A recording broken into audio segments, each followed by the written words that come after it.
श्रेयान् स्वधर्मो विगुणः परधर्मास्वनुष्ठितात् स्वधर्मे निधनं श्रेयः परधर्मो भयावह। अच्छी प्रकार आचरण किए हुए दूसरे के धर्म से गुण रहित भी अपना धर्म अति उत्तम है। अपने धर्म में मरना भी कल्याणकारक है और दूसरे का धर्म भय को देने वाला है।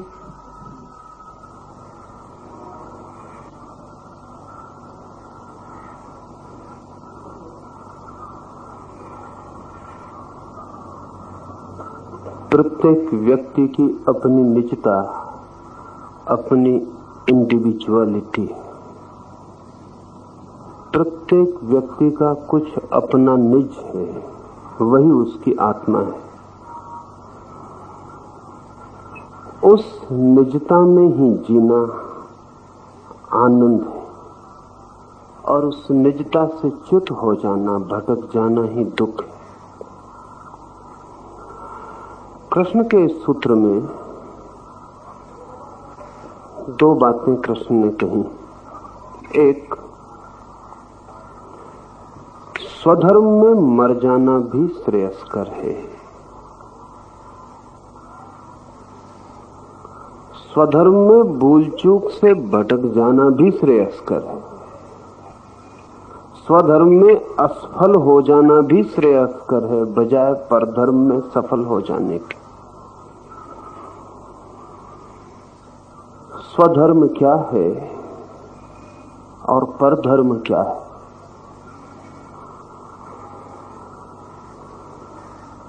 प्रत्येक व्यक्ति का स्वधर्म है और किन्हीं दो व्यक्तियों का एक स्वधर्म नहीं है।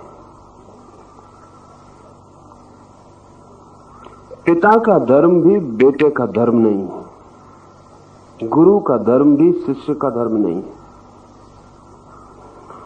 यहां धर्म से अर्थ है स्वभाव, प्रकृति, अंतः प्रकृति। प्रत्येक व्यक्ति की अपनी अंतः प्रकृति है, लेकिन है बीज की तरह, बंद, अविकसित, पोटेंशियल है। और जब तक बीज अपने में बंद है तब तक बेचैन है। जब तक बीज अपने में बंद है और खुल ना सके, फूट ना सके, अंकुर ना बन सके और फूल बन के बिखर ना सके जगत सत्ता में, तब तक बेचैनी रहेगी। जिस दिन बीज अंकुरित होकर वृक्ष बन जाता है, फूल खिल जाते हैं, उस दिन परमात्मा के चरणों में वो अपनी निजता को समर्पित कर देता है। फूल के खिले हुए होने में जो आनंद है, वैसा ही आनंद स्वयं में जो छिपा है उसके खिलने में भी है। और परमात्मा के चरणों में एक ही नैवेद्य, एक ही फूल चढ़ाया जा सकता है, वह है स्वयं की निजता का खिला हुआ फूल, फ्लावरिंग ऑफ इंडिविजुअलिटी। और कुछ हमारे पास चढ़ाने को भी नहीं है। जब तक हमारे भीतर का फूल पूरी तरह न खिल पाए, तब तक हम संताप, दुख, बेचैनी, तनाव में जिएंगे। इसलिए जो व्यक्ति परधर्म को ओढ़ने की कोशिश करेगा, वो वैसी ही मुश्किल में पड़ जाएगा जैसे चमेली का वृक्ष चंपा के फूल लाने की कोशिश में पड़ जाए, गुलाब का फूल कमल होने की कोशिश में पड़ जाए, तो जैसी बेचैनी में गुलाब का फूल पड़ जाएगा। और बेचैनी दोहरी होगी। एक तो गुलाब का फूल, कमल का फूल कितना ही होना चाहे हो नहीं सकता है, असफलता सुनिश्चित है। गुलाब का फूल कुछ भी चाहे तो कमल का फूल नहीं हो सकता, न कमल का फूल कुछ चाहे तो गुलाब का फूल हो सकता है। वह असंभव है। स्वभाव के प्रतिकूल होने की कोशिश भर हो सकती है, होना नहीं हो सकता। इसलिए गुलाब का फूल कमल का फूल होना चाहे तो कमल का फूल तो कभी ना हो सकेगा। इसलिए विफलता फ्रस्ट्रेशन, हार, हीनता उसके मन में घूमती रहेगी। और दूसरी उससे भी बड़ी दुर्घटना घटेगी कि उसकी शक्ति कमल होने में नष्ट हो जाएगी और वो गुलाब भी कभी ना हो सकेगा, क्योंकि गुलाब होने के लिए जो शक्ति चाहिए थी वो कमल होने में लगी है। कमल हो नहीं सकता, गुलाब हो नहीं सकेगा जो हो सकता था, क्योंकि शक्ति सीमित है। उचित है कि गुलाब का फूल हो जाए, और गुलाब का फूल चाहे छोटा भी हो जाए तो भी हर्ज नहीं, न हो बड़ा फूल कमल का। गुलाब का फूल छोटा भी हो जाए तो भी हर्ज नहीं, और अगर ना भी हो पाए, गुलाब होने की कोशिश भी कर ले तो भी एक तृप्ति कि जो मैं हो सकता था उसके होने की मैंने पूरी कोशिश की। उस असफलता में भी एक सफलता है कि मैंने वो होने की पूरी कोशिश कर ली है। कुछ बचा नहीं रखा था, कुछ छोड़ नहीं रखा था। लेकिन जो गुलाब कमल होना चाहे वो सफल तो हो नहीं सकता। अगर किसी तरह धोखा देने में सफल हो जाए, आत्मवंचना में, सेल्फ डिसेप्शन में सफल हो जाए, सपना देख ले कि मैं कमल हो गया, सपने देख सकता है, पर धर्म में कभी हो नहीं सकता। सपना देख सकता है कि मैं हो गया, भ्रम में पड़ सकता है कि मैं हो गया। तो वैसी सपने की सफलता से वो छोटा सा गुलाब हो जाना असफल बेहतर है, क्योंकि एक तृप्ति का रस सत्य से मिलता है, स्वप्न से नहीं मिलता है। कृष्ण ने यहां बहुत बीज मंत्र कहा है। अर्जुन को वो कह रहे हैं कि स्वधर्म में जो तेरा धर्म है उसकी तू खोज कर। पहले तू इसको खोज कि तू क्या हो सकता है। तू अभी दूसरी बातें मत खोज कि तेरे वो होने से क्या होगा। सबसे पहले तू ये खोज कि तू क्या हो सकता है। तू जो हो सकता है उसका पहले निर्णय ले ले और फिर वही होने में लग जा और सारी चिंताओं को छोड़ दे। तो ही तू किसी दिन संतृप्ति की अंतिम मुकाम तक पहुंच सकता है। पर धर्म लेकिन हम ओढ़ लेते हैं।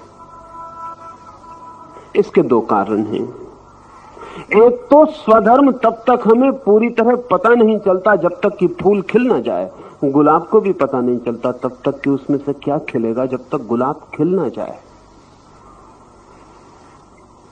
तो बड़ी कठिनाई है। स्वधर्म क्या है?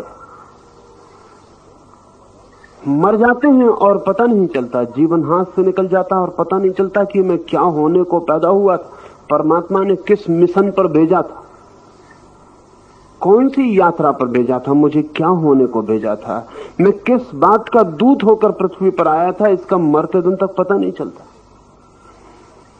न पता चलने में सबसे बड़ी जो बाधा है वो ये है कि चारों तरफ से परधर्म के प्रलोभन मौजूद हैं जो कि पता नहीं चलने देते कि स्वधर्म क्या है। गुलाब तो खिला नहीं है अभी, उसे पता नहीं, लेकिन बगल में कोई कमल खिला है, कोई चमेली खिली, कोई चंपा खिली, वो खिले हुए, उनकी सुगंध पकड़ जाती, उनका रूप पकड़ जाता है, उनका आकर्षण, उनकी नकल पकड़ जाती और मन होता है मैं भी यही हो जाऊं। महावीर के पास से गुजरेंगे तो मन होगा कि मैं भी महावीर हो जाऊं, खिला फूल है वहां। बुद्ध के पास से गुजरेंगे तो मन होगा कैसे मैं बुद्ध हो जाऊं। क्राइस्ट दिखाई पड़ जाएंगे तो प्राण आतुर हो जाएंगे कि ऐसा ही मैं कब हो जाऊं। कृष्ण दिखाई पड़ जाएंगे तो प्राण नाचने लगेंगे और कहेंगे कृष्ण कैसे हो जाऊं। खुद का तो पता नहीं कि मैं क्या हो सकता हूं, लेकिन आसपास खिले हुए फूल दिखाई पड़ सकते और उनमें भटकाव है, क्योंकि कृष्ण इस पृथ्वी पर कृष्ण के सिवाय और कोई दूसरा नहीं हो सकता है। उस दिन नहीं, आज भी नहीं, कल भी नहीं, कभी नहीं। परमात्मा पुनरुक्ति करता ही नहीं है, रिपीटिशन करता ही नहीं। परमात्मा बहुत मौलिक सर्जक है। उसने अब तक दोबारा एक आदमी पैदा नहीं किया। हजारों साल बीत गए कृष्ण को हुए, दूसरा कृष्ण पैदा नहीं हुआ। हजारों साल बुद्ध को हो गए, दूसरा बुद्ध पैदा नहीं हुआ। हालांकि लाखों लोगों ने कोशिश की बुद्ध होने की, कोई बुद्ध नहीं हुआ। और हजारों लोगों ने आकांक्षा की है क्राइस्ट होने की, लेकिन कहां कोई क्राइस्ट होता है। बस एक बार इस पृथ्वी पे पुनरुक्ति नहीं है। पुनरुक्ति तो सिर्फ वही करते हैं जिनके सृजन की क्षमता सीमित होती है। परमात्मा के सृजन की क्षमता असीम। अक्सर बुढ़ापे में कवि अपनी पुरानी कविताओं को फिर लिखने लगते। चित्रकार चुक जाते हैं और फिर उन्हीं चित्रों को पेंट करने लगते हैं जिनको वो कई दफे कर चुके। थोड़ा बहुत हेर फेर और फिर वही पेंट कर। आदमी की सीमाएं। खलील जिब्रान ने अपनी पहली किताब प्रोफेट 21 साल की उम्र में लिखी, बस चुक गया। फिर बहुत किताबें लिखी लेकिन वो सब पुनरुक्तियां हैं। फिर प्रोफेट के आगे कोई बात नहीं कह सका। 21 साल में मर गया। एक अर्थ में खलील जिब्रान 21 साल में मर जाए तो कोई बड़ी हानि होने वाली नहीं थी। जो वो दे सकता था दिया जा चुका था, चुक गया। अगर पिकासो के चित्र उठा कर देखें तो पुनरुक्ति ही है। फिर वही दोहरता रहता है। फिर आदमी जुगाली करता है, जैसे भैंस घास खा लेती और जुगाली करती रहती, अंदर जो डाल लिया उसी को निकाल के फिर चबा लेती। लेकिन परमात्मा जुगाली नहीं करता। अनंत है उसकी सृजनशीलता, इन्फिनिट क्रिएटिविटी। जो एक दफे बनाया उस मॉडल को फिर नहीं दोहराता। लेकिन हमारा मन होता है कि किसी को देख के हम आकर्षित हो जाते हैं कि ऐसे हो जाएं। बस भूल की यात्रा शुरू हो गई। परधर्म लुभाता है क्योंकि परधर्म खिला हुआ दिखाई पड़ता है। स्वधर्म का पता नहीं चलता क्योंकि वो भविष्य में है, परधर्म अभी है, पड़ोस में खिला है। वो आकर्षित करता है कि मैं भी ऐसा हो जाऊं। तो कृष्ण जब कहते हैं कि स्वधर्म में हार जाना भी बेहतर है परधर्म में सफल हो जाने की बजाय, तो वो ये कह रहे हैं कि परधर्म से सावधान, परधर्म भयावह है।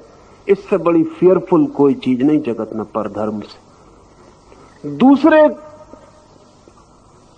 को अपना आदर्श बना लेने से बड़ी और कोई खतरनाक बात नहीं है। सबसे ज्यादा इससे भयभीत होना। लेकिन हम इससे कभी भयभीत नहीं। हम तो अपने बच्चों को कहते हैं कि विवेकानंद जैसे हो जाओ, रामकृष्ण जैसे हो जाओ, बुद्ध जैसे हो जाओ, मोहम्मद जैसे हो जाओ, जैसे कि परमात्मा चुक गया हो कि मोहम्मद को बना के अब कुछ और अच्छा नहीं हो सकता, कि कृष्ण को बना के अब कुछ होने का उपाय नहीं रहा। जैसे परमात्मा हार गया और अब आपके लिए सिर्फ रिपीटिशन के लिए भेजा, पुनरुक्ति के लिए, डिट्टो आपको लगा के भेज दिया कि बस हो जाओ किसी के जैसे। जैसे कार्बन कॉपी होने का ही आपका अधिकार है। नहीं, परमात्मा चुकता नहीं है। कृष्ण के सूत्र में बड़े कीमती अर्थ है। भयावह है परधर्म। अगर भयभीत ही होना है तो मौत से भयभीत मत होना। कृष्ण नहीं कहेंगे कि मौत से डरो। जो आदमी कहता है मौत से मत डरो, वो आदमी कहता है परधर्म से डरो। मौत से भी ज्यादा खतरनाक है परधर्म। क्यों? क्योंकि परधर्म सुसाइडल है। जिस आदमी ने दूसरे के धर्म को स्वीकार कर लिया उसने आत्महत्या कर ली। उसने अपनी आत्मा को तो मार ही डाला। अब वो दूसरे की आत्मा की कॉपी ही बनने की कोशिश में रहेगा। और कोई कितनी ही कोशिश करे, आवरण ही बदल सकता है। भीतर की आत्मा तो जो है अपनी वही है, वो कभी दूसरे की नहीं हो सकती। भयावह है मृत्यु से भी ज्यादा परधर्म, क्योंकि आत्मघात है। आत्मघात जिसे हम कहते हैं उससे भी ज्यादा भयावह है, क्योंकि जिसे हम आत्मघात कहते हैं उसमें सिर्फ शरीर मरता है, और जिसे कृष्ण भयावह कह रहे हैं उसमें आत्मा को ही हम दबा के मार डालते हैं, आत्मा को ही घोंट डालते हैं। दूसरे के धर्म से सावधान होने की जरूरत है और स्वधर्म पर दृष्टि लगाने की जरूरत है। इस बात की खोज करने की जरूरत है कि मैं क्या होने को हूं, मैं क्या हो सकता हूं, मेरे भीतर छिपा बीज क्या मांगता है, और साहस पूर्वक उस यात्रा पर निकलने की जरूरत है। इसलिए धर्म सबसे बड़ा दुस्साहसिक काम है, सबसे बड़ा एडवेंचर। न तो चांद पे जाना इतना दुस्साहसिक है, न एवरेस्ट पे चढ़ना इतना दुस्साहसिक है, न प्रशांत महासागर की गहराइयों में डूब जाना इतना दुस्साहसिक है, न ज्वालामुखी में उतर जाने में इतना दुस्साहस है जितना दुस्साहस स्वधर्म की यात्रा पर निकलने में। क्यों? क्योंकि भला चाहे एवरेस्ट पर कोई न पहुंचा हो, लेकिन बहुत लोगों ने पहुंचने की कोशिश की। भला कोई ऊपर तक तेंजिंग और हिलेरी के पहले न पहुंचा हो, लेकिन आदमी के चरण चिन्ह काफी दूर तक अप्रोक्सीमेटली करीब करीब पहुंच गए। यात्री जा चुके उस रास्ते पर। चाहे प्रशांत महासागर में कोई इतना गहरा न गया हो, लेकिन लोग जा चुके हैं। लोग निर्णायक रास्ता छोड़ गए।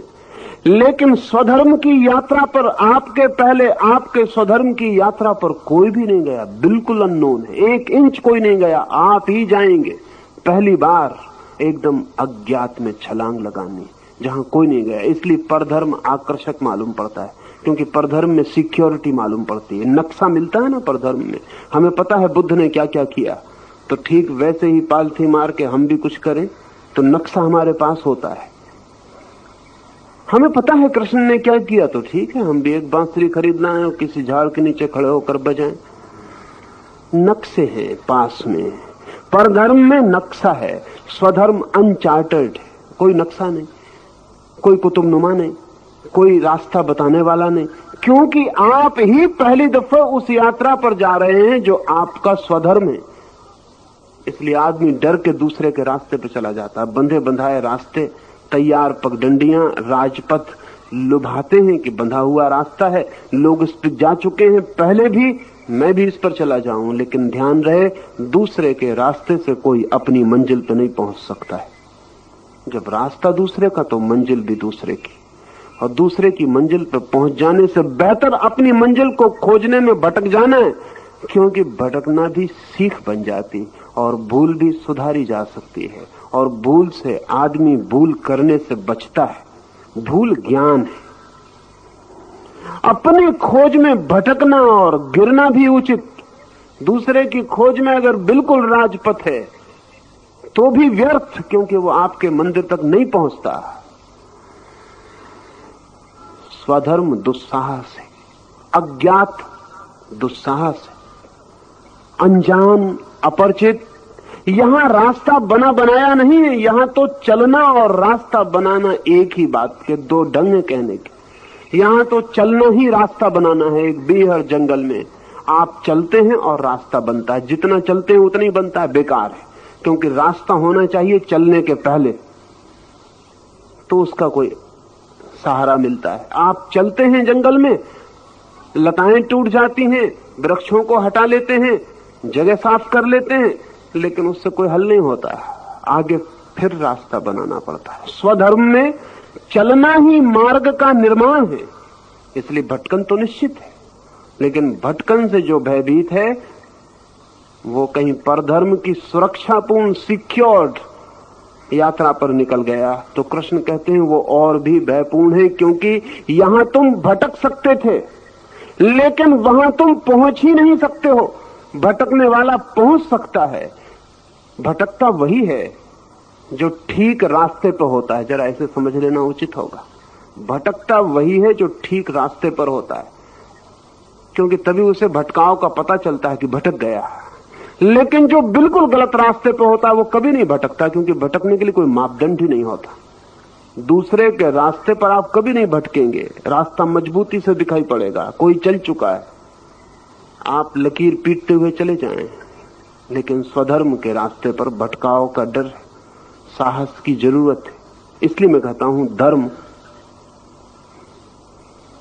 बहुत जोखिम है, और उसी जोखिम की वजह से, उसी रिस्क की वजह से हम दूसरे का धर्म चुन लेते हैं। बेटा बाप का चुन लेता है, शिष्य गुरु का चुन लेता है। पीढ़ियां दर पीढ़ियां एक दूसरे के पीछे चलती चली जाती हैं।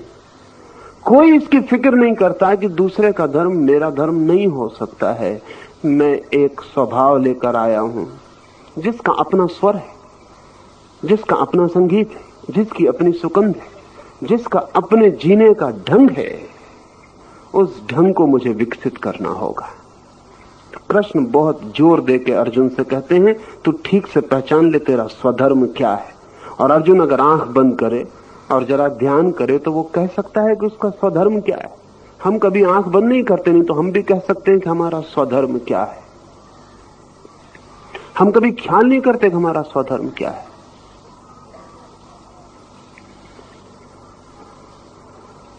और इसलिए कोई चीज हमें तृप्त नहीं करती।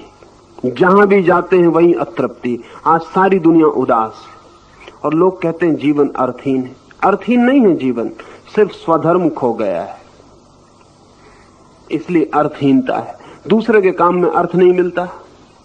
अब एक आदमी जो गणित कर सकता है वो कविता कर रहा है, अर्थहीन हो जाएगी कविता। सिर्फ बोझ मालूम पड़ेगा कि इससे तो मर जाना बेहतर, ये कहां का नारकी काम मिल गया। अब जो गणित कर सकता है वो कविता कर रहा है। गणित और बात है, बिल्कुल, और उसका काव्य से कोई लेना देना नहीं। काव्य में 2 2 5 भी हो सकते हैं, 3 भी हो सकते हैं। गणित में 2 2 4 ही होते हैं। वहां इतना सुविधा नहीं है, इतनी लोच नहीं है। गणित बहुत सख्त, काव्य बहुत लोचपूर्ण, फ्लेक्सिबल। काव्य तो एक बहाव है, गणित एक बहाव नहीं। अब जो गणितज्ञ हो सकता था वो कवि होकर अगर बैठ जाए तो जीवन भर पाएगा कि किसी मुसीबत में पड़ा है, कैसे छुटकारा हो इस मुसीबत से। जो कवि हो सकता था वो गणितज्ञ हो जाए तो कठिनाई खड़ी होने वाली, बहुत कठिनाई खड़ी हो जाने वाली। क्योंकि इन दोनों के जीवन को देखने के ढंग ही भिन्न है। इन दोनों के सोचने की प्रक्रिया अलग है। इनके पास आंखें एक सी दिखाई पड़ती हैं, एक सी है नहीं। मैंने सुना है एक जेल खाने में 2 आदमी एक ही दिन बंद किए गए। सांझ पूर्णिमा की रात, चांद निकला है, दोनों सींचों को पकड़ के खड़े हैं। एक के चेहरे पर इतना आह्लाद है कि जैसे उसे स्वर्ग का खजाना मिल गया हो जेल के सींचों के भीतर। दूसरे के चेहरे पर ऐसा क्रोध है कि अगर उसका बस चले तो सब आग लगा दे, जैसे नरक में खड़ा हो। उस दूसरे आदमी ने पास खड़े आदमी से कहा, इतने प्रसन्न दिखाई पड़ रहे हो, पागल तो नहीं हो, ये जेल खाना है, इतनी प्रसन्नता।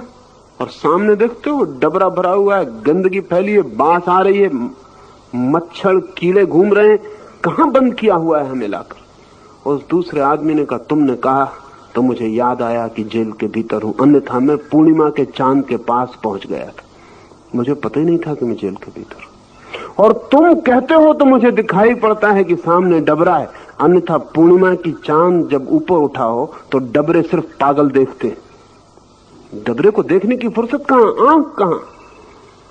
ये दोनों आदमी एक ही साथ खड़े हैं, एक ही जेल खाने में। इन दोनों के पास एक सी आंखें हैं लेकिन एक सा स्वधर्म नहीं है, स्वधर्म बिल्कुल भिन्न है। अब आदमी कहता है मुझे पता ही नहीं था कि मैं जेल खाने में हूं। जब पूर्णिमा का चांद निकला हो तो कैसे पता हो सकता है कि जेल खाने में हूं। वो दूसरा आदमी कहेगा पागल हो गए हो, जब जेल खाने में हो तो पूर्णिमा का चांद निकल ही कैसे सकता है। ठीक ना, जब जेल खाने में बंद है आदमी तो पूर्णिमा का चांद निकलता है कहीं जेल खानों में। जेल खानों में कभी पूर्णिमा नहीं होती, वहां अमावस्या रहती। पर ये 2 आदमी, इनके देखने के 2 ढंग, और 2 ढंग ही होते तो भी ठीक था, जितने आदमी उतने ढंग। स्वधर्म का मतलब है पृथ्वी पर जितनी आत्माएं हैं उतने धर्म हैं, उतने स्वभाव हैं। 2 कंकड़ भी एक जैसे खोजना मुश्किल है, 2 आदमी तो खोजना बहुत ही मुश्किल। सारी पृथ्वी को छान डालें तो 2 कंकड़ भी नहीं मिल सकते जो बिल्कुल एक जैसे हों। आदमी बड़ी घटना है। कंकड़ों तक के संबंध में परमात्मा व्यक्तित्व देता है तो आदमी के संबंध में तो देता ही है। इसलिए कृष्ण कहते हैं खोज, पीछे देख, लौट के देख, तू क्या हो सकता है। अर्जुन को कृष्ण अर्जुन से भी ज्यादा बेहतर ढंग से जानते हैं। कृष्ण की आंखें अर्जुन को आर पार देख पाती हैं। अब पश्चिम में मनोविज्ञान कह रहा है कि प्रत्येक नर्सरी स्कूल में, किंडरगार्टन में, प्रत्येक स्कूल में प्राइमरी मनोवैज्ञानिक होने चाहिए जो प्रत्येक व्यक्ति का एप्टीट्यूड, अगर कृष्ण की भाषा में कहें तो स्वधर्म, उस बच्चे का झुकाव पता लगाएं। और मनोवैज्ञानिक कहे कि इस बच्चे का ये झुकाव है तो बाप उस बच्चे का कुछ भी कहे कि इसको डॉक्टर बनाना है। अगर मनोवैज्ञानिक कहे कि इसे चित्रकार, तो बाप की नहीं चलनी चाहिए। सरकार कहे कि इसे डॉक्टर बनाना है तो सरकार की नहीं चलनी चाहिए। सरकार कितनी कहे कि हमें डॉक्टरों की जरूरत है, हमें पेंटर की जरूरत नहीं, तो भी नहीं चलनी चाहिए, क्योंकि ये आदमी डॉक्टर हो ही नहीं सकता। हाँ, डॉक्टर की डिग्री इससे मिल सकती है, लेकिन ये डॉक्टर हो नहीं सकता। इसके पास चिकित्सक का एप्टीट्यूड नहीं है, इसके पास वो गुणधर्म नहीं है। इसलिए पश्चिम का मनोवैज्ञानिक इस सत्य को समझने के करीब आ गया है और वो कहता है अब तक बच्चों के साथ जाति हो रही है। कभी बाप तय कर लेता है कि बेटे को क्या बनाना, कभी माँ तय कर लेती है, कभी कोई तय कर लेता है, कभी समाज तय कर देता है कि इंजीनियर की ज्यादा जरूरत है, कभी बाजार तय कर देता है, मार्केट वैल्यू होती डॉक्टर की ज्यादा है, इंजीनियर की ज्यादा है, कभी किसी की ज्यादा है। इन सब से तय हो जाता है। सिर्फ एक व्यक्ति जिसे तय किया जाना चाहिए था वो भर तय नहीं करता। वो उस व्यक्ति की अंतरात्मा से कभी नहीं खोजा जाता कि आदमी क्या होने को है। बाजार तय कर देगा, माँ बाप तय कर देंगे, हवा तय कर देगी, फैशन तय कर देगी कि क्या होना है। स्वभावतः मनुष्य विचलित हो गया है, क्योंकि कोई मनुष्य वो नहीं हो पाता जो हो सकता है। और जब कभी भी हम करोड़ों लोगों में एक आदमी वही हो जाता है जो होने को पैदा हुआ था, तो उसका आनंद और उसका नृत्य और उसका गीत और उसकी जिंदगी में जो खुशी है, फिर हम तड़पते हैं कि ये खुशी हमको कैसे मिले, कौन सा मंत्र पढ़ें, कौन सा ग्रंथ पढ़ें, ये खुशी कैसे मिले। सच बात यह है कि खुशी सिर्फ स्वधर्म के फुलफिलमेंट से मिलती और किसी तरह मिलती नहीं। बाकी सब समझाने की तरकीबें, कंसोलेशन से। सिर्फ आदमी को आनंद उसी दिन मिलता है जिस दिन उसके भीतर का बीज पूरा खिल जाता और फूल बन जाता। उस दिन वो परमात्मा के चरणों में समर्पित कर पाता है। उस दिन वो धन्य भागी हो जाता। उस दिन वो कह पाता है प्रभु तेरी अनुकंपा है, तेरी कृपा है, धन्य भागी हूं कि तूने मुझे पृथ्वी पर भेजा है। अन्यथा जिंदगी भर वो कहता रहता है कि मेरे साथ अन्याय हुआ, मुझे क्यों पैदा किया है, क्या वजह मुझे सताने की, मुझे क्यों ना उठा लिया जाए। कामू ने अपनी एक किताब का प्रारंभ एक बहुत अजीब शब्द से किया है। लिखा है, the only metaphysical problem before human kind is suicide. मनुष्य जाति के सामने एक ही धार्मिक, आध्यात्मिक, दार्शनिक प्रश्न है, सवाल है, और वो है आत्महत्या। कि हम आत्महत्या क्यों न कर लें, रहने की क्या प्रयोजन है, क्या अभिप्राय है, क्या अर्थ है। ठीक कहता है वो। एक और कहां हम कृष्ण को देखते हैं बांसुरी बजाते, नाचते, कहां एक और हम दुख पीड़ा से भरे हुए लोग, कहां एक और बुद्ध कहते हैं परम शांति है, कहां एक और हम कहते हैं शांति परिचित नहीं, कोई पहचान नहीं, कहां एक और क्राइस्ट कहते हैं प्रभु का राज्य, और कहां हम एक और जहां सिवाय नरक के और कुछ भी दिखाई नहीं पड़ता है। या तो ये सब पागल हैं या हम चूक गए हैं कहीं। जहां ये नहीं चूके हैं वहां हम चूक गए, स्वधर्म से चूक गए। इसलिए मैं भी दोहराता हूं, स्वधर्म में असफल हो जाना भी श्रेयस्कर, परधर्म में सफल हो जाना भी अश्रेयस्कर। स्वधर्म में मर जाना भी उचित, परधर्म में अनंत काल तक जीना भी नरक। स्वधर्म में एक क्षण भी जो जी ले वो मुक्ति को अनुभव कर लेता है। एक क्षण भी अगर मैं पूरी तरह वही हो जाऊं जो परमात्मा ने चाहा है कि मैं हूं, बस उससे ज्यादा प्राणों की और कोई प्यास नहीं।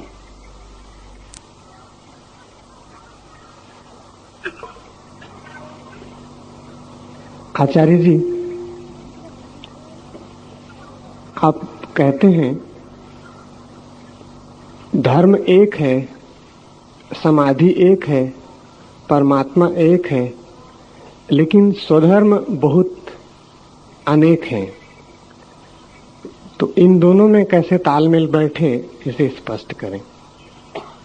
ऐसे ही जैसे सरिताएं बहुत हैं और सागर एक है, ऐसे ही जैसे वर्षा की बूंदें बहुत हैं, वर्षा एक है। ऐसे ही जैसे गुलाब अलग है, कमल अलग है, लेकिन फ्लावरिंग एक है, फूल हो जाना एक है, खिल जाना एक है। स्वधर्म अलग अलग हैं, धर्म अलग नहीं है। और जिस दिन स्वधर्म की, मैं अपने स्वधर्म की पूर्ति करता हूं और आप अपने स्वधर्म की पूर्ति करते हैं, तो जिस मंदिर पर हम पहुंच जाते हैं वो एक है, लेकिन रास्ते अलग हैं। जिस रास्ते आप पहुंचते हैं वो मेरा रास्ता नहीं, जिस रास्ते मैं पहुंचता हूं वो आपका रास्ता नहीं। एक कवि भी अपने गीत को गा के उसी आनंद को उपलब्ध हो जाता है जो एक गणितज्ञ अपने सवाल को हल करके होता है, लेकिन सवाल अलग और कविता अलग। एक चित्रकार भी अपने चित्र को बना के उसी आनंद को उपलब्ध हो जाता है जैसे एक नृत्यकार नाच के होता है, लेकिन नाचना अलग, चित्रकारी अलग, वो आनंद एक है। स्वधर्म जहां पहुंचा देता है वो मंजिल एक है। जैसे पहाड़ पर हम चढ़ते हो अपने अपने रास्तों से और सब शिखर पर पहुंच जाएं, वो शिखर पर पहुंच जाना एक, उस शिखर पर हवाएं और सूरज और आकाश और चूमते हुए बादल वो एक, लेकिन जिन रास्तों से हम आए वो सब अलग। दो आदमी एक रास्ते से नहीं पहुंचते शिखर तक, क्योंकि दो आदमी एक जगह नहीं खड़े हैं, एक जगह खड़े भी नहीं हो सकते। जो जहां खड़ा है वहीं से तो यात्रा शुरू करेगा। अब मैं यहां बैठा हूं, आप सब अगर मेरी तरफ चलना शुरू करें तो आप वहीं से शुरू करेंगे ना जहां आप बैठे हैं, और आप अपनी जगह अकेले ही बैठे हैं, आपकी जगह और कोई नहीं बैठा हुआ है। दूसरे जहां बैठे हैं वहां से चलेंगे। दिशाएं अलग होंगी, ढंग चलने के अलग होंगे, चलने की शक्तियां अलग होंगी, चलने के इरादे अलग होंगे, पहुंचने के ख्याल अलग होंगे, पहुंच जाएंगे एक जगह। जैसे सब सरिताएं सागर में पहुंच जाती, ऐसे ही सब स्वधर्म महाधर्म में पहुंच जाते। वो धर्म एक है, लेकिन वो धर्म उस दिन मिलता है जिस दिन स्व मिट जाता है। अर्जुन से अभी कृष्ण उस धर्म की बात नहीं कर रहे, उसकी भी बात करेंगे। तब वो अर्जुन से कहेंगे सर्वधर्मान परित्यज्य, वो उसकी भी बात करेंगे। वो कहेंगे अब तू सब धर्म छोड़ दे। अभी वो कह रहे हैं स्वधर्म पकड़ ले, यही कृष्ण अर्जुन से कहेंगे अब तू सब धर्म वर्म छोड़, अब तू मुझ में आ जा। हम गंगा से नहीं कह सकते कि तू यमुना के रास्ते पे चल, हम यमुना से नहीं कह सकते तू सिंधु के रास्ते पे चल, हम सिंधु से नहीं कह सकते तू ब्रह्मपुत्र के रास्ते पे चल। लेकिन फिर सागर के किनारे पहुंचेंगी वे, और सागर कहेगा आ जाओ, सब अपने रास्तों को छोड़ो और मुझ में आ जाओ। चलेंगी अपने रास्ते पर, फिर एक दिन रास्ते भी छोड़ देने पड़ते हैं। जिस दिन मंजिल मिल जाती है उस दिन रास्ता छोड़ देना पड़ता है। मंजिल मिलके जो रास्ते को पकड़े रहे वो पागल। परमात्मा सामने आ जाए और स्व को पकड़े रहे वो पागल। लेकिन परमात्मा सामने ना हो और कोई पर को पकड़ ले परमात्मा की जगह, वो भी पागल। पर परमात्मा नहीं है, दी अदर, पर परमात्मा नहीं। तब तक यही फिक्र करें जब तक सागर नहीं मिलता, तब तक नदी अपने रास्ते को पकड़े रहे, और जिस दिन सागर मिले नाचे और लीन हो जाए, उस दिन सब रास्ते छोड़ दे, तट तोड़ दे। फिर उस दिन मोह ना करे कि इन तटों ने इतने दिन साथ दिया, अब कैसे छोड़ूं। फिर उस दिन चिंता ना करे कि जिन रास्तों ने यहां तक पहुंचाया उन्हें कैसे छोड़ूं। रास्तों ने यहां तक पहुंचा ही इसलिए कि अब यहां उन्हें छोड़ दो, बस रास्ते समाप्त हुए। धर्म वहां मिलता है जहां स्वधर्म लीन हो जाता। तीन बातें हुई, परधर्म, स्वधर्म, धर्म। हम परधर्म में जीते। अर्जुन परधर्म के लिए लालायित हो रहा है छत्री, एप्टीट्यूड उसका वही है। अगर मनोवैज्ञानिक कहते तो वो कहते कि तू कुछ और नहीं कर सकता, तेरी आत्मा निखरेगी तेरी तलवार की चमक के साथ, तू जागेगा उसी क्षण में जहां प्राण दांव पर होंगे। तू कोई आंख बंद करके ध्यान करने वाला आदमी नहीं है। तुझे ध्यान लगेगा, लेकिन लगेगा युद्ध की प्रखरता में, इंटेंसिटी में। वहां तू लीन हो जाएगा, वहां तू भूल जाएगा। तू ऐसा बैठ के सुबह और ध्यान नहीं कर सकता कि मैं शरीर नहीं हूं। नहीं, जब तलवारें चमकेंगी धूप में और दांव पर सब कुछ होगा, तब तू भूल जाएगा कि तू शरीर है। तब तुझे पता भी नहीं रहेगा कि तू शरीर है। तू भी जानेगा कि शरीर नहीं हूं, लेकिन वो तलवार के दांव पर होगा। वो यहां घर में बैठ के माला पकड़ के तुझसे होने वाला नहीं है। वो तेरा एप्टीट्यूड नहीं है, वो तेरा स्वधर्म नहीं है। तो अभी तू परधर्म पकड़ने की मत सोच। बड़े मजे की बात है, जो परधर्म को पकड़ ले वो परमात्मा तक कभी नहीं पहुंच सकता। परधर्म पकड़ने वाला तो स्वधर्म तक ही नहीं पहुंचता, परमात्मा तक पहुंचने का तो सवाल ही नहीं उठता। पहले परधर्म छोड़, स्वधर्म पकड़, फिर घड़ी आएगी, वो भी उसकी हम बात करेंगे, जब कृष्ण कहेंगे अब स्वधर्म भी छोड़, अब परमात्मा में लीन हो जा। पर को छोड़ पहले, फिर स्व को भी छोड़ देना, तब सर्व उपलब्ध होता है। पर को छोड़कर स्व, स्व को छोड़कर सर्व, उसके आगे फिर कुछ छोड़ने पकड़ने को नहीं रह जाता। स्वधर्म परधर्म के विपरीत, और धर्म जो है वो अधर्म के विपरीत है। स्वधर्म परधर्म के विपरीत है, धर्म जो है वो अधर्म के विपरीत है। परधर्म से यात्रा स्वधर्म तक, स्वधर्म से यात्रा धर्म तक। जो आदमी स्वधर्म को लेकर चलेगा एक दिन धर्म में पहुंच जाएगा, और जो आदमी परधर्म को पकड़ के चलेगा एक दिन अधर्म में पहुंच जाएगा। परधर्म का आखिरी कदम अधर्म होगा, क्योंकि परधर्म को पकड़ने वाले की निजता खो जाती है, उसका आत्मा खो जाता है, और जिस दिन आत्मा खो जाती है उसी दिन अधर्म घर कर लेता है। खुद का दिया तो बुझ गया, अब अंधेरा घर में प्रवेश कर जाएगा। जिसका स्वधर्म जागता है वो अधर्म में कभी नहीं गिर पाता। स्वधर्म बढ़ते बढ़ते, ज्योति बढ़ते बढ़ते एक दिन सूर्य के साथ एक हो जाती, उस दिन वो धर्म को उपलब्ध हो जाता। तो ये चार बातें ख्याल में ले लें। हमारे सामने अभी विकल्प है, या तो स्वधर्म या परधर्म। अगर अधर्म तक जाना हो तो परधर्म का रास्ता उपयोगी है, हितकर है, सहयोगी। अगर धर्म तक जाना हो तो स्वधर्म का रास्ता हितकर है, सहयोगी। अधर्म तक हम दूसरे के द्वारा पहुंचते हैं। इस संबंध में एक छोटी सी कहानी आपको कहूं। अधर्म तक सदा ही हम वाया दी अदर, दूसरे के द्वारा पहुंचते, और धर्म तक हम सदा ही वाया दी सेल्फ, स्व के द्वारा पहुंचते। इसलिए धर्म पर जाने वाला आदमी एकांत में चला जाता है ताकि दूसरे ना हो, जहां दूसरे ना हो, दूसरे का चित्र भी ना बने। इसलिए धर्म की खोज में बुद्ध जंगल चले जाते, महावीर पहाड़ों पर चले जाते, मोहम्मद पहाड़ चढ़ जाते, मूसा सिनाई के पर्वत पर खो जाते। धर्म की खोज में जाने वाला आदमी दूसरे से हटता है, चुपचाप हट जाता है।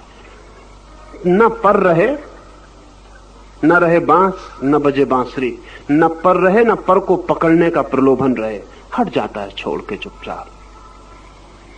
लेकिन जिस आदमी को अधर्म करना है वो आदमी भीड़ खोजता है, वो आदमी कभी अकेलापन नहीं खोजता, क्योंकि अधर्म करने के लिए दूसरा बिल्कुल जरूरी है। ये बड़े मजे की बात है कि शांत तो आप अकेले भी हो सकते हैं, अशांत के लिए दूसरा बिल्कुल जरूरी है। ये बड़े मजे की बात है कि आनंदित तो आप अकेले भी हो सकते हैं, लेकिन दुखी होने के लिए दूसरा बहुत जरूरी है। ये बड़े मजे की बात है कि पवित्रता में तो आप अकेले भी हो सकते हैं, लेकिन पाप में उतरने के लिए दूसरा बिल्कुल जरूरी है। ब्रह्मचर्य में तो आप अकेले भी हो सकते हैं, लेकिन कामुकता के लिए दूसरा बिल्कुल जरूरी है। त्याग तो आप अकेले भी कर सकते हैं, लेकिन भोग के लिए दूसरा बिल्कुल जरूरी है। इसे ख्याल ले लें। ईसाई पैरेबल है, ईसाई कहानी, ओल्ड टेस्टामेंट में अदन के बगीचे में आदम और ईव को परमात्मा ने बनाया। कहानी, लेकिन एक बात देखने जैसी, इसलिए आपसे कहता हूं। और परमात्मा ने कहा कि ये एक वृक्ष है, इसके फल मत खाना, ये ज्ञान का वृक्ष है, इसके फल खाए कि तुम स्वर्ग के दरवाजे के बाहर कर दिए जाओगे। बड़ी अजीब बात, बड़ी अजीब बात। अज्ञान का कोई फल खाए और स्वर्ग के बाहर कर दिया जाए समझ में आता है, ज्ञान का कोई फल खाए और स्वर्ग के दरवाजे के बाहर कर दिया जाए समझ में आने में कठिनाई होती। लेकिन साफ परमात्मा ने कहा कि ज्ञान का वृक्ष है, इसके फल खाए तो स्वर्ग के बाहर कर दिए जाओगे।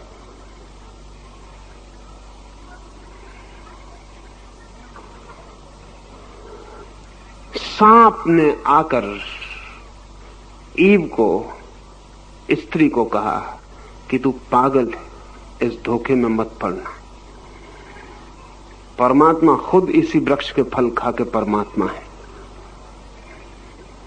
और पागल कहीं ज्ञान के फल खा के कोई स्वर्ग खोता है? ज्ञान के फल से ही स्वर्ग मिलता है, तुम्हें पता ही नहीं है कुछ।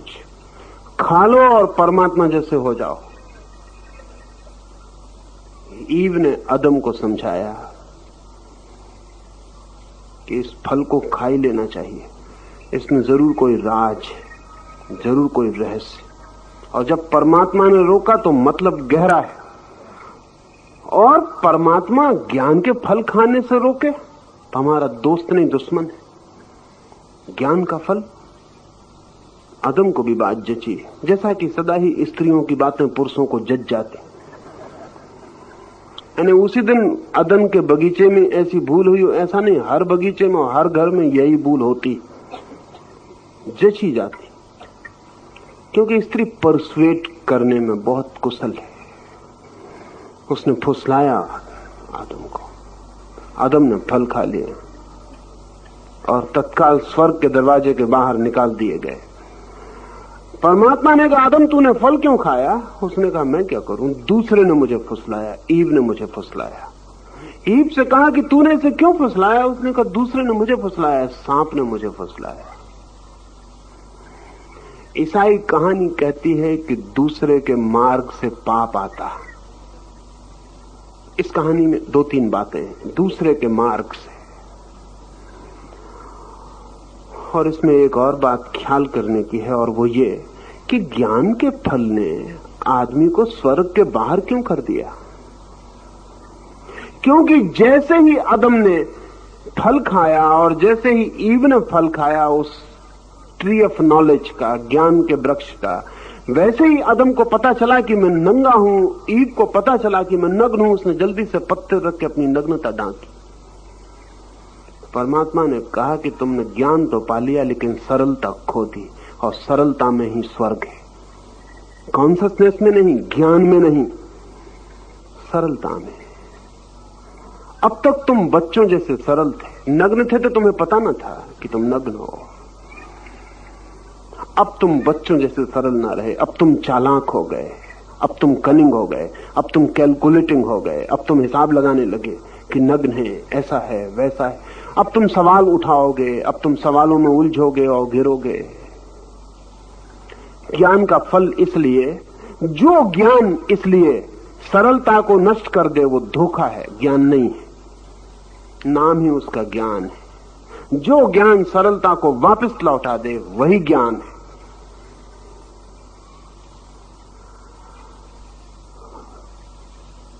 और दूसरे के मार्ग से ज्ञान नहीं आता, अज्ञान आता है।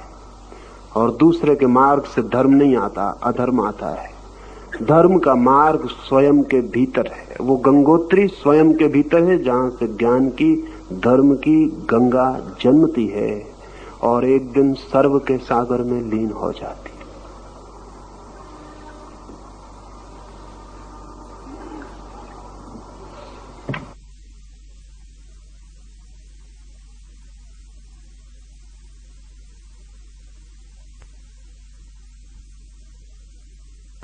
श्री अर्जुनुवाच अथ केन प्रयुक्तोऽयम् पापं चरति पुरुष अनिच्छनपि वाष्णेय बलातीव नियोजिता।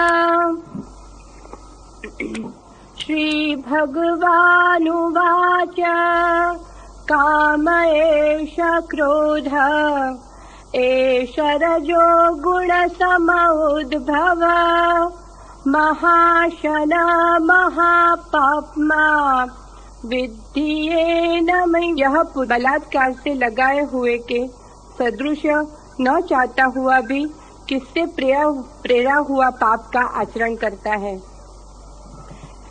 इस प्रकार अर्जुन के पूछने पर श्री कृष्ण बोले, हे अर्जुन, रजोगुण से उत्पन्न हुआ यह काम ही क्रोध है। यही महाअश्न अर्थात अग्नि के सदृश भोगों से न तृप्त होने वाला और बड़ा पापी है। इस विषय में इसको ही तू वैरी जान।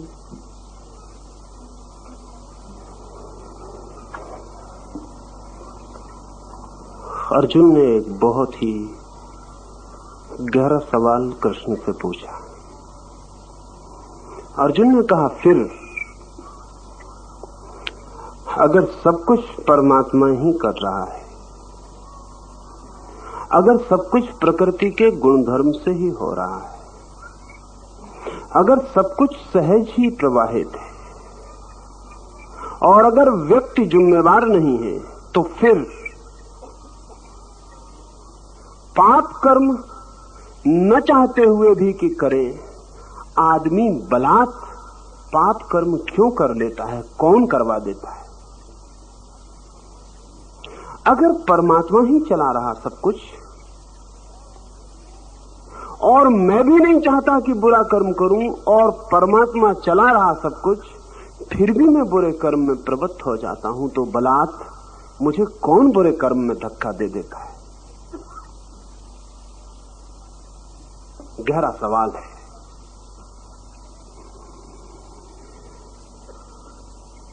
कहना चाहिए कि मनुष्य जाति में जो गहरे से गहरे सवाल उठाए गए हैं, उनमें से एक है। सभी धर्मों के सामने, चाहे हिब्रू, चाहे ईसाई, चाहे मोहम्मदन, चाहे हिंदू, चाहे जैन, गहरे से गहरा सवाल ये उठा है कि अगर परमात्मा ही चला रहा है और हम भी नहीं चाहते, और फिर आप तो कहते हैं कि हमारे चाहने से कुछ होता नहीं, हम चाहें भी तो भी परमात्मा जो चाहता है उससे अन्यथा नहीं हो सकता, और हम चाहते भी नहीं कि बुरा कर्म करें और परमात्मा तो चाहेगा क्योंकि बुरा कर्म हो, फिर कौन हमें धक्के देता है और बलात् बुरे कर्म करवा लेता है? फ्रॉम वेयर इज इविल, ये बुराई कहां से आती है?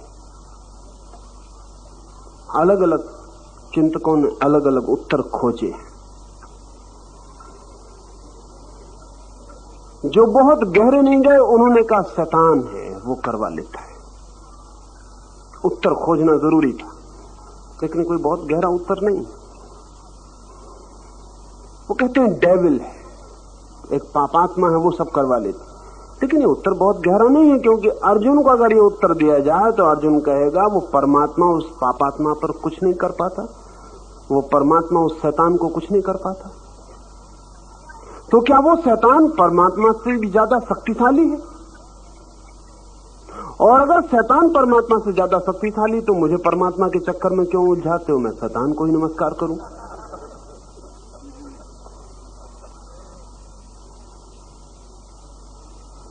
अनेक चिंतकों ने दूसरा एक तत्व खोजने की कोशिश की है कि एक दूसरा भी है परमात्मा के अलावा जो लोगों को पाप में धक्के दे रहा है, लेकिन ये उत्तर न तो मनोवैज्ञानिक है न बहुत गहरा है।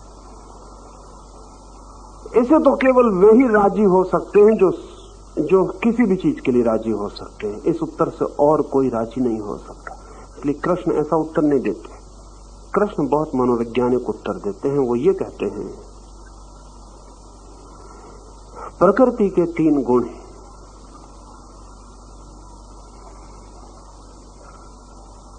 रजस, तमस और सत्व। उनका उत्तर बहुत वैज्ञानिक है। वो कहते हैं प्रकृति त्रिगुणा है, और मैं आपको ये कहूं कि ये 3 गुण की बात जब कृष्ण ने कही थी तब बड़े वैज्ञानिक आधार रखती थी, लेकिन कृष्ण के बाद पिछले 5000 सालों में जितने लोगों ने कही उनको इसके विज्ञान का कुछ बोध नहीं था। दोहराते रहे, लेकिन अभी पश्चिम में पिछले 20 साल में विज्ञान ने फिर कहा कि प्रकृति त्रिगुणा है।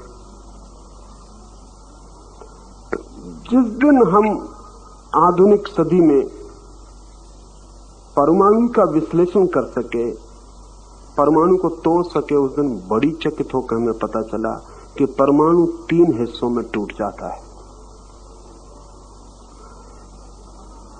पदार्थ का जो अंतिम परमाणु है वो 3 हिस्सों में टूट जाता है, इलेक्ट्रॉन, न्यूट्रॉन और पॉजिट्रॉन में टूट जाता है। और वैज्ञानिक कहते हैं कि इन 3 के बिना परमाणु नहीं बन सकता। और इन 3 के जो गुणधर्म हैं वे ही गुणधर्म हैं जो सत्व, रज और तम के। ये 3 जो काम करते हैं वे वही काम करते हैं जो हम बहुत पुराने दिनों से सत्व, रज और तम शब्दों से लाते थे।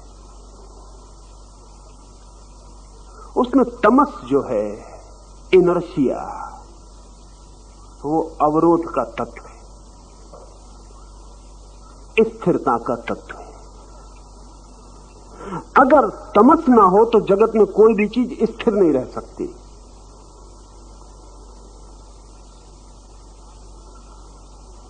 आप एक पत्थर उठा के फेंकते हैं, अगर जगत में कोई तमस ना हो, कोई ग्रेविटेशन ना हो, रोकने वाली कोई ताकत, अवरोधक ना हो, तो फिर पत्थर कभी भी गिरेगा नहीं। फिर आपने फेंक दिया, फिर वो चलते ही रहेगा अनंत काल तक।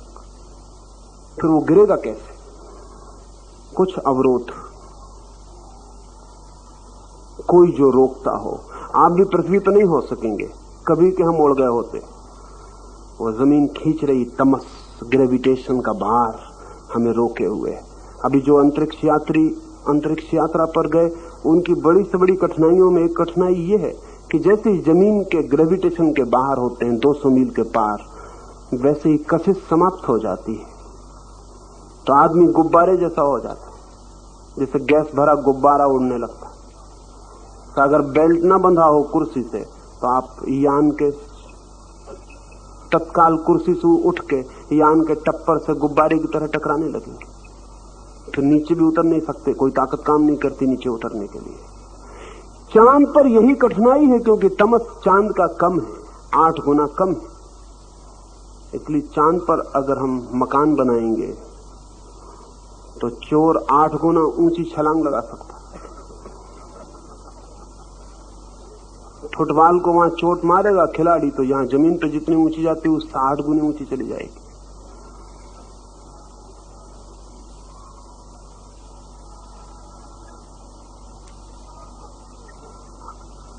ये जो तमस का अर्थ है इनर्शिया, अवरोधक शक्ति। अब बड़े मजे की बात है, अगर अवरोधक शक्ति न हो तो गति भी असंभव है। गति भी इसीलिए संभव है कि अवरोधक शक्ति का उपयोग कर पाते हैं। आपकी कार में जैसे ब्रेक ना हो, फिर गति भी संभव नहीं है, आप पक्का समझ लेना। फिर कार चलनी भी संभव नहीं है, इसका मतलब नहीं कि नहीं चल सकती, चल गई, बस एक ही दफे चल गई। उसमें वो ब्रेक भी चाहिए जो अवरोधक है। एक्सीलरेटर ही काफी नहीं है, उसमें अवरोधक। जीवन एकदम विस्फोट हो जाए अगर उसमें रोकने वाली ताकत ना हो। इनर्शिया, तमस जो है वो रोकने वाली ताकत है। तेजस जो है वो गति की, मूवमेंट की ताकत है। ये उल्टी ताकतें हैं। तमस रोकता, रजस गति देता, शक्ति है, एनर्जी है। सत्व तीसरा कोण है। जैसे कि हम एक ट्रायंगल बनाएं, 2 कोण नीचे हो और एक ऊपर हो। सत्व इन दोनों के ऊपर है। कहें कि इन दोनों का बैलेंस, संतुलन है। सत्व बैलेंसिंग है, वो संतुलन है। अगर गति भी हो, रोकने वाला भी हो, लेकिन संतुलन ना हो, जैसे कार है, उसमें एक्सीलरेटर भी है और ब्रेक भी, लेकिन ड्राइवर नहीं। वो जो ड्राइवर जो है वो पूरे वक्त बैलेंसिंग है। जब जरूरत होती तो ब्रेक पर पैर ले जाता, जब जरूरत होती तो एक्सीलरेटर पर पैर ले जाता। वो पूरे वक्त बैलेंस कर रहा है। सत्व जो है वो बैलेंसिंग। ये 3 तत्व हैं जिनको भारत ने ऐसे नाम दिए थे, पश्चिम जिनको इलेक्ट्रॉन, पॉजिट्रॉन, न्यूट्रॉन कहे। कोई और नाम दे, इससे कोई अंतर नहीं पड़ता। एक बात बहुत अनिवार्य रूप से सिद्ध हो गई है कि जीवन का अंतिम विश्लेषण 3 शक्तियों पर टूटता है। इसलिए हमने इन 3 शक्तियों को ये कई तरह से नाम दिए थे। जो लोग वैज्ञानिक ढंग से सोचते थे उन्होंने रजस, तमस, सत्व ऐसे नाम दिए। जो लोग मेटाफोरिकल, काव्यात्मक ढंग से सोचते थे उन्होंने कहा ब्रह्मा, विष्णु, महेश। उनका भी काम वही है, वो 3 नाम भी यही काम करते। उसमें ब्रह्मा सर्जक शक्ति है, विष्णु सस्टेनिंग, संभालने वाले, और शिव विनाश करने वाले। उन 3 के बिना भी नहीं हो सकता। ये जो इलेक्ट्रॉन, न्यूट्रॉन और पॉजिट्रॉन है, ये भी ये 3 काम करते हैं। उसमें जो न्यूट्रॉन है वो नेगेटिव है, वो ठीक शिव जैसा है, निगेट करता है, तोड़ता है, नष्ट करता है। उसमें जो पॉजिट्रॉन है वो ब्रह्मा जैसा है, पॉजिटिव है, इसलिए पॉजिट्रॉन उसका नाम है।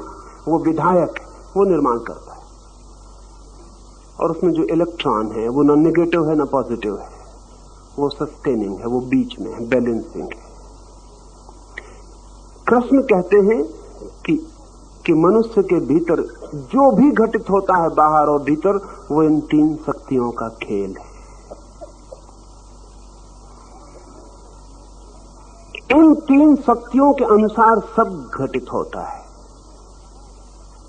आदमी धकाया जाता, रोका जाता, जन्माया जाता, मरण को उपलब्ध होता, हंसी को उपलब्ध होता, रोने को उपलब्ध होता, वो इन सारी 3 शक्तियों का काम है।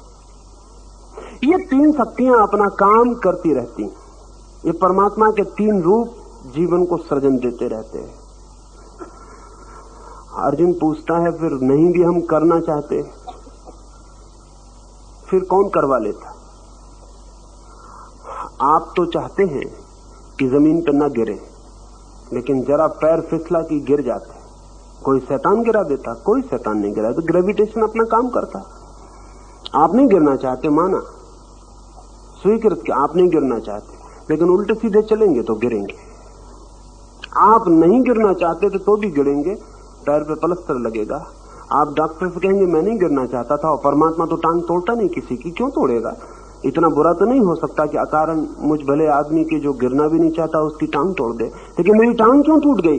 तो डॉक्टर वही उत्तर देगा जो कृष्ण ने दिया। डॉक्टर कहेगा ग्रेविटेशन की वजह से, जमीन में गुरुत्वाकर्षण है, आप कृपा करके संभल के चलें।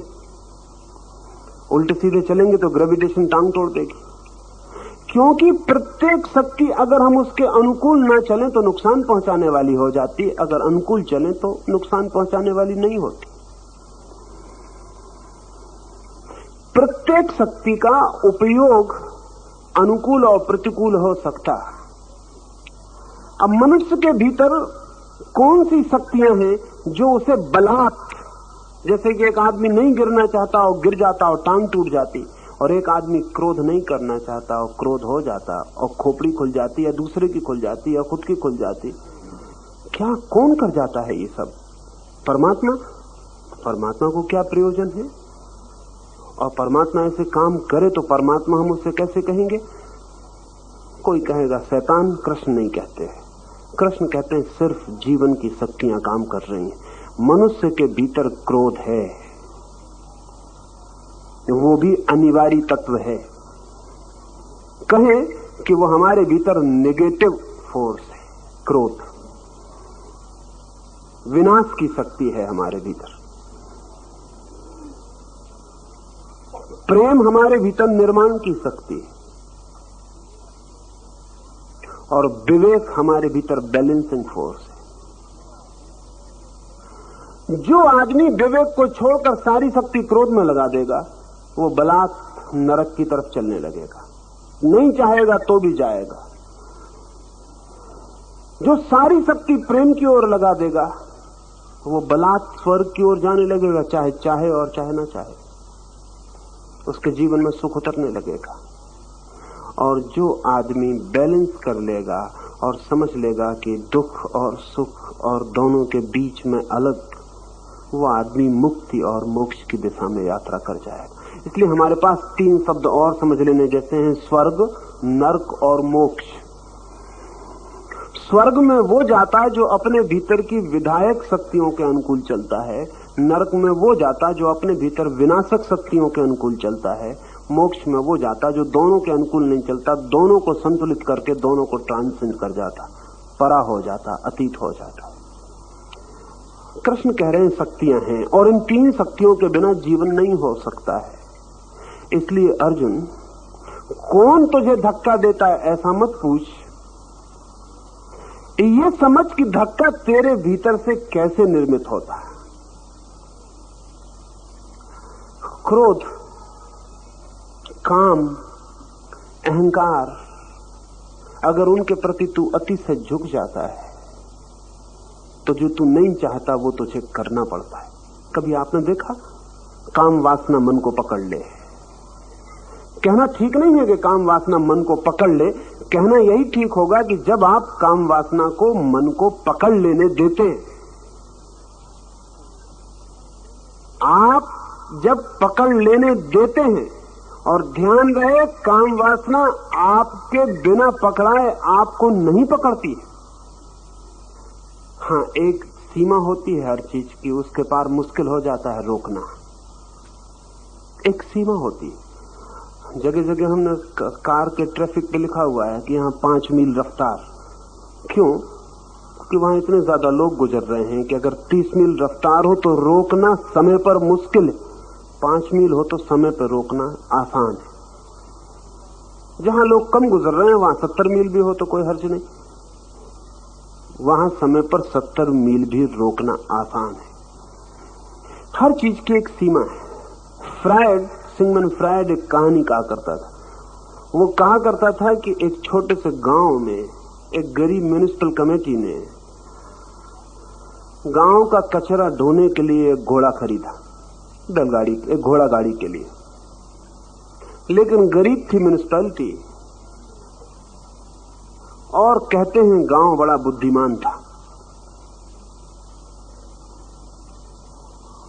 बुद्धिमान था ऐसा कहें या लोगों में ऐसी मजाक प्रचलित थी कि गांव बहुत बुद्धिमान है। गांव को ऐसा ख्याल था कि बहुत बुद्धिमान है, हालांकि वो जो भी करता था वो बुद्धिहीनता के काम होते थे। म्युनिसिपल ने एक घोड़ा खरीदा, लेकिन घोड़े को घास, दाना, पानी इतना महंगा पड़ने लगा कि म्युनिसिपल के बजट पर भारी हुआ। गरीब छोटी सी म्युनिसिपल।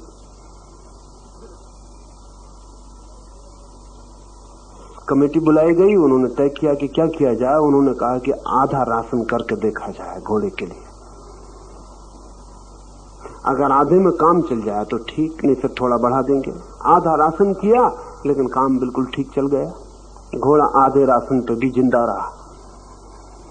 तब तो उन्होंने कहा कि हम पागल हैं जो इसको इतना दें, और आधा करके देखें। उन्होंने और आधा किया, घोड़ा फिर भी जिंदा रहा और फिर भी काम करता रहा। उन्होंने कहा हम बिल्कुल पागल हैं, इसे और आधा करें।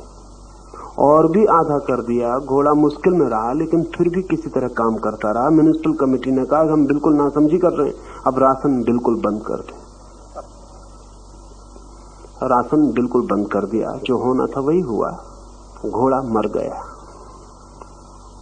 एक सीमा थी जहां तक घोड़ा कम राशन पर भी काम किया, फिर एक सीमा आई जहां से काम नहीं कर सका। हमारी प्रत्येक वृत्ति की सीमाएं हैं, जहां तक हम उन्हें रोक सकते हैं और जहां से फिर हम उन्हें नहीं रोक सकते। एक विचार मेरे मन में उठा, शब्द बना मेरे भीतर। अभी मैं आपको न कहूं तो रोक सकता हूं, फिर मेरे मुंह से शब्द निकल गया। अब इस शब्द को वापस नहीं ला सकता। एक सीमा थी, एक जगह थी, मेरे भीतर विचार भी था, शब्द भी था, ओंठ पर भी आ गया, फिर भी मैं रोक सकता हूं। फिर एक सीमा के बाहर बात हो गई। मैंने आपसे बोल दिया, अब मैं इसे वापस नहीं लौटा सकता। अब कोई उपाय इसे वापस लौटाने का नहीं है। एक जगह थी जहां से वापस लौट जाता। क्रोध एक जगह है जहां से वापस लौट सकता है, लेकिन जब उस जगह के बाहर निकल जाता है उसके बाद वापस नहीं लौटता। काम एक जगह है जहां से वापस लौट सकता है, जब उसके आगे चला जाता है तो फिर वापस नहीं लौट सकता। और ध्यान रहे, बड़े मजे की बात यह है कि उस सीमा तक जहां तक काम वापस लौट सकता है उस समय तक आप उसको सहयोग देते हैं, और जब वो वापस नहीं लौटता तब आप चिल्लाते हैं कि कौन मुझे धकाया जा रहा है, परवश कौन मुझे वलात काम करवा रहा है। इसे ठीक से भीतर समझेंगे तो ख्याल में आ जाएगा। एक जगह है जहां तक हर वृत्ति आपके हाथ में होती है, लेकिन जब आप उसे इतना उकसाते हैं कि आपका पूरा शरीर और पूरा यंत्र उसको पकड़ लेता है, फिर आपकी बुद्धि के बाहर हो जाए। फिर आप कहते हैं कि नहीं नहीं, और फिर भी घटना घट के रहती है। तब आप कहते हैं कौन बलात् करवाए चले जाता है, जबकि हम नहीं करते हैं, कोई नहीं करवाता। शक्तियां करती हैं, लेकिन करवाने का अंतिम निर्णय गहरे में आपका ही कोऑपरेशन है, आपका ही सहयोग है। कृष्ण इतना ही कह रहे हैं कि कोई बैठा नहीं है पार तुम्हें क्रोध में, काम में, युद्ध में, लड़ाई झगड़े में ले जाने को। प्रकृति के नियम हैं, अगर उन नियमों को तुम समझ लेते हो और समता को, संतुलन को उपलब्ध होते हो, अनासक्ति को, साक्षी भाव को उपलब्ध होते हो, विवेक को, श्रद्धा को उपलब्ध होते हो, तो फिर तुम्हें कोई फिक्र करने की जरूरत नहीं। फिर जो भी होगा परमात्मा पर। लेकिन जब तक तुम ऐसी समता को और अनासक्ति को उपलब्ध नहीं होते, भीतर तुम आसक्ति को पालते चले जाते हो, बारूद में डालते चले जाते हो। फिर जब आग भड़क के मकान को पकड़ लेती तब तुम कहते हो मैं तो चाहता नहीं था कि आग लगे, लेकिन ये आग लग गई है। बारूद का नियम है, धर्म है, वो आग लगा देगी। तुमने चिंगारी फेंकी, चिंगारी का धर्म है कि वो आग पकड़ा देगी। और जब बारूद भड़क उठेगी तब तुम छाती पीटोगे और चिल्लाओगे कि ये तो मैं नहीं चाहता था। कभी आपने देखा एक आदमी हत्या कर देता है। दोस्तोयेवस्की का एक बहुत कीमती उपन्यास है क्राइम एंड पनिशमेंट। उसमें रस्कोल्निकोव नाम का एक पात्र, वो रोज अपने सामने उसके मकान मालकिन जो है, उसकी मकान की बुढ़िया जो मालकिन है, वो कोई 70 साल की बूढ़ी औरत, वो गिरवी रखने का काम करती है और लोगों से खींच के ब्याज चूसती है। मरने के करीब है, लेकिन रत्ती भर दया नहीं करती। कोई नहीं है उसका, बहुत धन है। और रस्कोल्निकोव एक विद्यार्थी है, वो देखता रहता अपनी खिड़की से। गरीब आदमी गिड़गिड़ाते हैं, रोते हैं, चिल्लाते हैं, लेकिन कुछ भी नहीं। उनके कपड़े भी उतरवा लिए जाते हैं।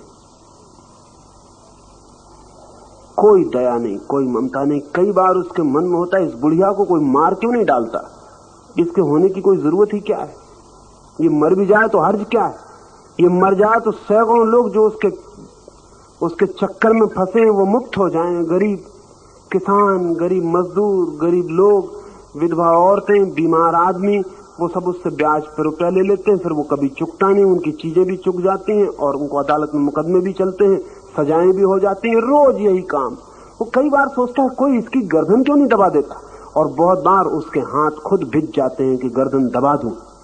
फिर वो सोचता है कि मुझे क्या मतलब, और मैं क्यों दबाऊं, और मेरा क्या बिगाड़ा।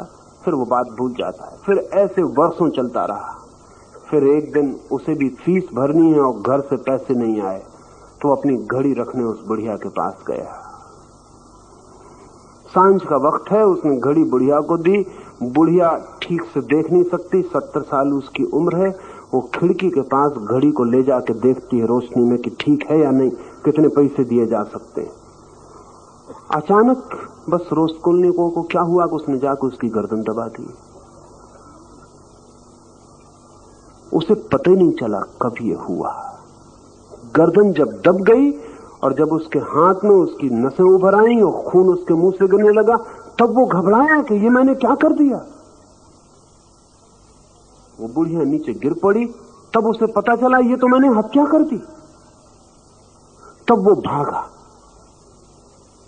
और तब वो रात भर अपने बिस्तर में सोचता है कि मैं उसकी हत्या कैसे कर दिया। परवश जो अर्जुन कह रहा है कि जैसे बलात् कोई धक्का दे, तो वो कहता कौन मेरे ऊपर सवार हो गया, कोई भूत, कोई प्रेत, क्या हुआ, मैंने हत्या क्यों कर दी, किसने मुझसे हत्या करवा दी, कौन शैतान मेरे पीछे पड़ा?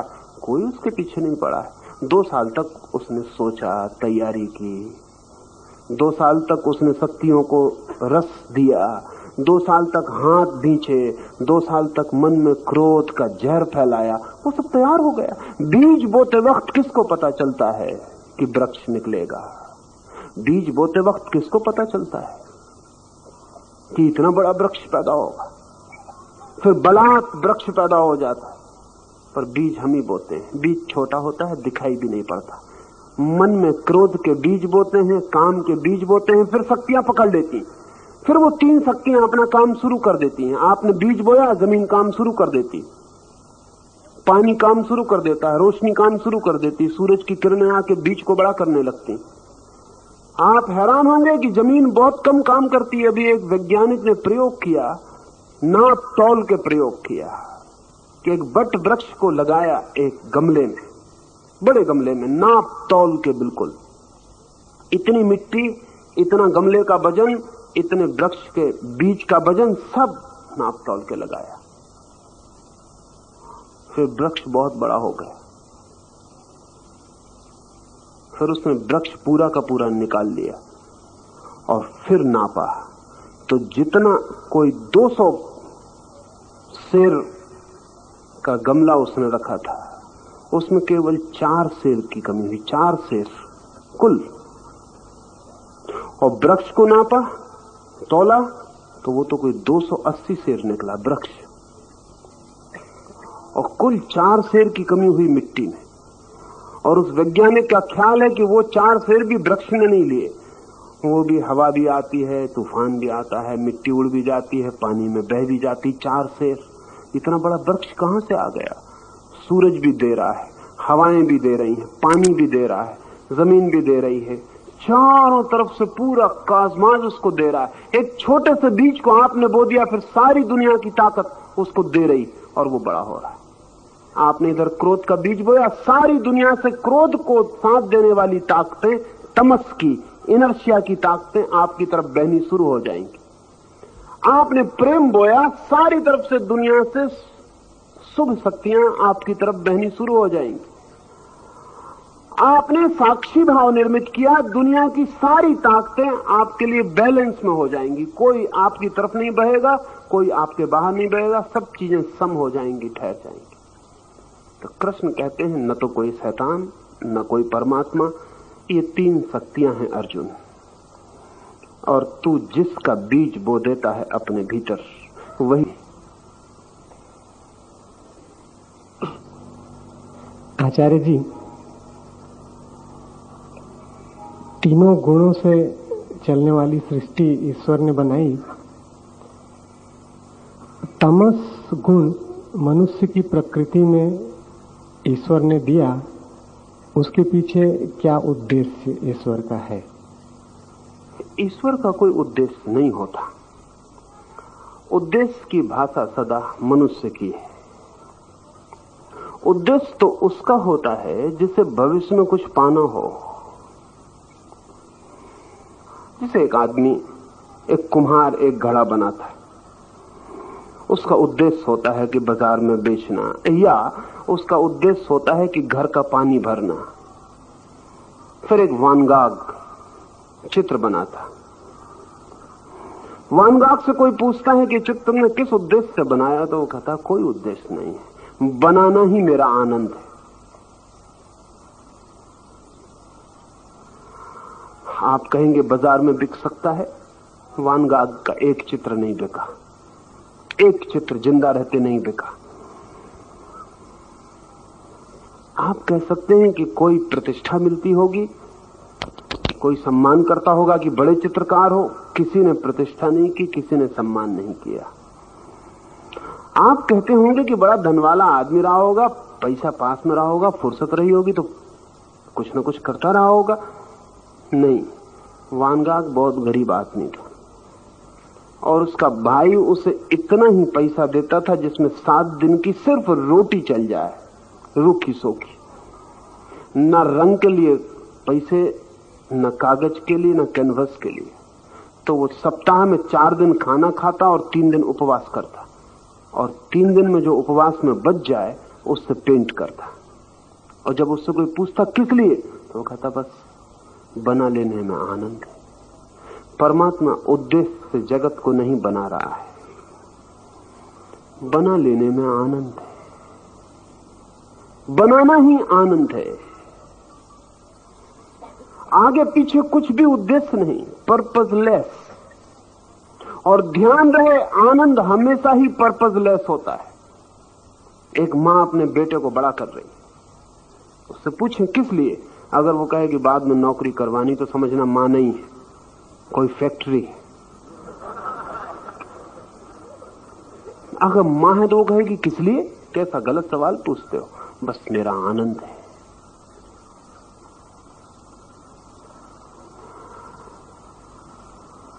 परमात्मा के लिए सृष्टि आनंद है, उसका आनंद कृत्य है, इसलिए उद्देश्य तो कोई नहीं। हाँ, लेकिन ये सवाल फिर भी संगत है, आदमी में तमस क्यों रखता है?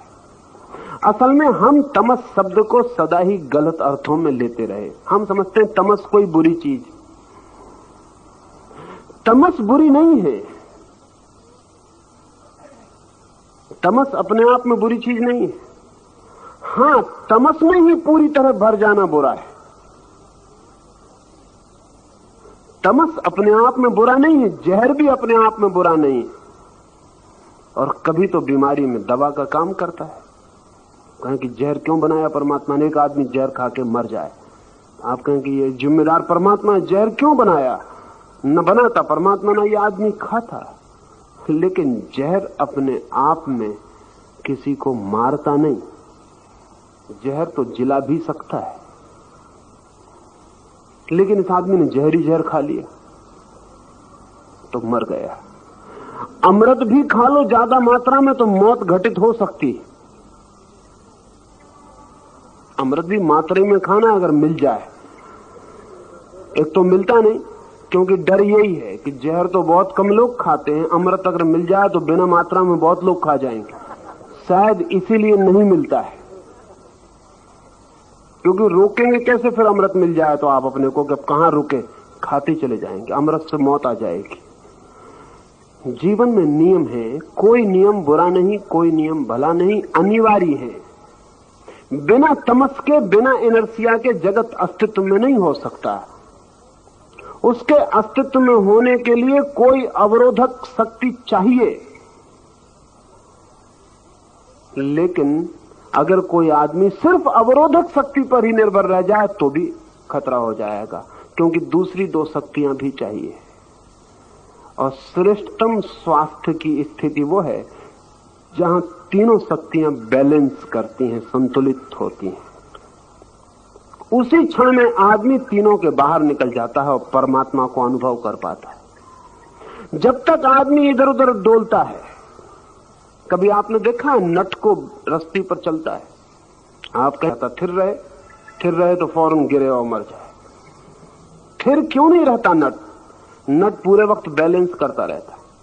और जब आपको दिखता है बाएं झुक रहा है तो आप गलती में मत पड़ जाना। बाएं झुकता ही तब है जब दाएं गिरने का डर पैदा होता है। दाएं तब झुकता है जब बाएं गिरने का डर पैदा होता है। वो बैलेंस कर रहा है पूरे वक्त। जब दाएं गिरने का डर पैदा होता है, वजन को वो बाएं ले जाता है ताकि बैलेंस हो जाए। जब दाएं से बच जाता है, बाएं गिरने का डर पैदा होता है, तो उल्टी तरफ बैलेंस ले जाता है कि बच जाए। और प्रकृति नीचे काम कर रही है। नट अगर बैलेंस ना करे तो जमीन पर गिरे, हड्डी पसली टूट जाए। फिर प्रकृति से ये नहीं कह सकता कि तूने मेरी हड्डी पसली तोड़ी। प्रकृति कहेगी हमें कोई मतलब नहीं, तुम अपनी रस्सी पे बैलेंस करते रहो, हमें कोई मतलब नहीं। ये 3 जो गुण हैं, इनमें जो बैलेंस कर लेता है वो व्यक्ति धर्म को उपलब्ध हो जाता है। नहीं बैलेंस कर पाता तो गिरता है, हड्डी पसली टूट जाती। फिर हम कहते हैं किसने बलात् गिरा दिया? किसी ने नहीं गिराया, आप बैलेंस नहीं कर पाए। कृष्ण का पूरा योग समता योग है, द योग ऑफ बैलेंस। बस नट की तरह पूरे वक्त जिंदगी एक बैलेंस, एक संतुलन है, सदा सदा संतुलन है। ज्यादा खा लिया तो उपवास करो, ज्यादा उपवास कर लिया तो ग्लूकोज के इंजेक्शन लो, बस बैलेंस पूरे वक्त। पूरे समय जिंदगी एक बहुत बारीक संतुलन है, डेलिकेट बैलेंस है। उसमें जरा इधर उधर हुए कि आप गए। प्रकृति अपना काम करती रहेगी, वो नीचे खड़ी है, वो कह रही कि नट, जब तक तुम बैलेंस करो रहो ऊपर, जब न कर पाओ नीचे आ जाओ, हम तैयार हैं। अनिवार्य तत्व हैं 3, उससे कम नहीं हो सकते। 3 के बिना सृष्टि खो जाएगी, इसलिए वो हैं। लेकिन तमस में आप गिरे इसलिए नहीं। आप तमस के द्वारा रजस को साधते रहें। जब तमस बढ़ जाए तो रजस की तरफ झुक जाएं, जब रजस बढ़ जाए तो तमस की तरफ झुक जाएं। दोनों को साधते रहें, और जब दोनों बिल्कुल सध जाएं तो आपकी वर्टिकल यात्रा सत्व की तरफ शुरू होगी। फिर तीनों के बीच साधना पड़ेगा, वो और भी गहरी कीमिया है। 2 के बीच साधना बहुत आसान, 2 के बीच साधेंगे तो सत्व में उठ जाएंगे। साधु उसे कहते हैं जो सत्व में पहुंच गया, जिसने 2 को साध लिया। जो तमस और रजस के बीच संतुलित हो गया उसका नाम साधु। जो रजस, तमस और सत्व तीनों के बीच सध गया उसका नाम संत। वो बहुत अलग बात है। जब तीनों के बीच कोई साधता है तो सेंटर पे पहुंच जाता है, ट्रायंगल के, और वो सेंटर ही द्वार है ट्रायंगल का। 3 शक्तियों के बीच में वो स्पेस, खाली जगह है जहां से व्यक्ति परमात्मा में, ब्रह्म में प्रवेश कर जाता है। लेकिन ये धीरे धीरे हम बात करेंगे तो ख्याल में आएगी। पहले साधु बने, 2 के बीच साधे, फिर संत बने, 3 के बीच साधे, और जिस दिन 3 के बीच सधा उस दिन बनना बंद हो जाता, उसी दिन परमात्मा में प्रवेश हो जाता। उस दिन प्रकृति के तीनों गुणों के बाहर आदमी हो जाता। इसलिए प्रकृति है त्रिगुणा और परमात्मा है त्रिगुणातीत, वो तीनों के बाहर है। शेष कल बात करें।